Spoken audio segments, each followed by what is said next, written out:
What's up, YouTube? This is Too Raw for TV. So before I get into this video, I want to give a big shout out to Michael Land for the $20 donation via the Cash App. And I want to thank everybody that has shown love to me over my birthday and the day afterward. Thank you guys a lot for showing love to the channel. I meant to do a video expressing my gratitude toward all of you who have done that. Wish the best for you guys this year. Those been a tough year as far as finances and you know what I'm saying? Uh, Gas prices is ridiculous, and you know it is what it is, man. For those of you who subscribe to my Patreon, I will have 3 new Patreon videos out tomorrow. All right, and I owe you guys some more Patreon videos, so I'm going to do 3 tomorrow. I'm trying to do 3 more in the next couple of days. Right, we catch up on my Patreon videos. So thank all you guys for supporting this channel. This channel Too Raw for Sports, as well as the Patreon. Now look, why is Stephen A. Smith still using this hamstring shit as an excuse? I couldn't believe he brought that shit up. Everybody suffers from injuries. Hamstring? Seriously, you still bringing that shit up? Well, he's probably still suffering from the effects of the hamstring. Fuck you! I don't hear no more about that shit. All these fucking injuries. The people keep talking about, well, Ben Simmons in the back, Fuck! This nigga going to the club. These motherfuckers be going to the club. I don't hear none of that bullshit. Motherfuckers be goddamn doing a percolator with rappers and shit in Istanbul. Goddamn doing the goddamn the raptor dance in fucking Milan. Twerking in Turkmenistan and shit. And I'm supposed to feel sorry for these motherfuckers. Man, fuck these motherfuckers, man. Look, I read that the most severe grade of a hamstring injury takes 3 to 4 months to heal. James Harden suffered that hamstring injury over a year ago. Over a year ago. I don't want to hear no more about that fucking shit.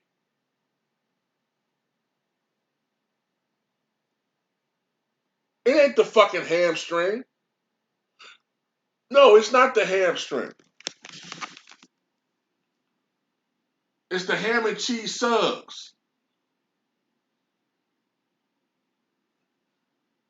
It's the DoorDash. It's the Krispy Kremes. All right? It's the honey glazed fucking goddamn honey buns.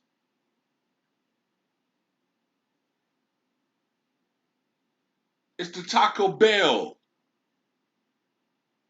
That's what the problem is. He put on that 30 pounds of weight, and he hasn't been able to shake that shit off because he's in his 30s.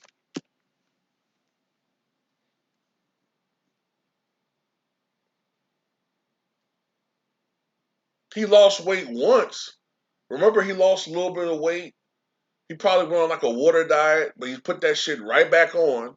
Why? Because he's older and he likes to eat a little bit. He's eating like he was when he was in his 20s. But when you get older, as an athlete, you can't eat the same way. You notice as we get older, us men, right? Those of you who are under 30, you may not be able to uh, understand what I'm talking about. But those of you all who are in our 40s and up, maybe late 30s too, you gradually start, unless you work really hard at it, you start developing your dad bod, okay? When you're 18, 19, you can be 170 and you got a 6-pack, you got time to work on your body, you don't have kids, you might at best have a part-time job. The thing you got to work on the most is schoolwork. You got all this time to work on yourself. But as you get older, you don't have as much time to work on yourself. You got to work on others or other things, whether it's your job, whether it's your wife or your girlfriend or your family, your kids. You got to put more time toward everybody else and less time toward yourself. So then you have less time to do shit, and you start getting a little bit reckless. You see yourself, you know, as you get more successful, instead of having to walk everywhere, you got a vehicle.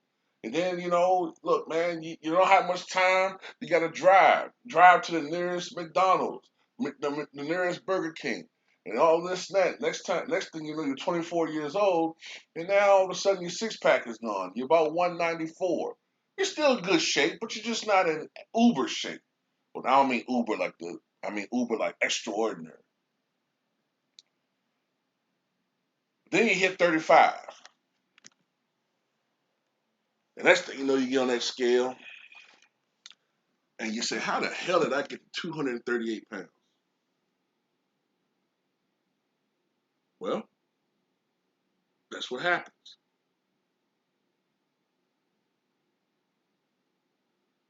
James Harden played games with the Houston Rockets organization. He was a bad teammate. And ultimately, he turned his back on them. Then he turned his back on the Brooklyn Nets.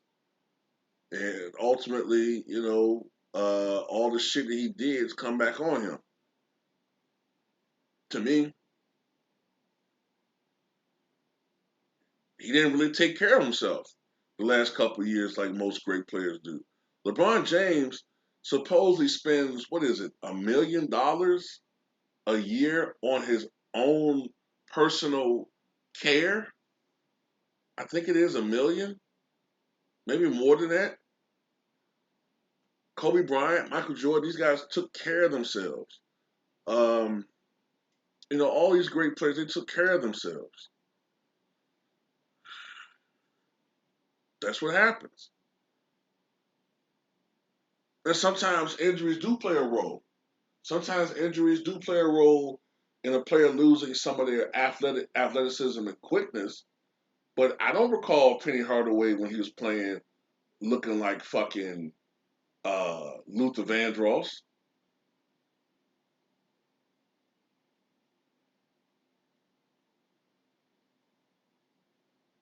So all that shit is self-inflicted. I don't want to hear no more about no goddamn hamstring. I'm tired of that shit, man. It's hamstring. Get out of here with that bullshit.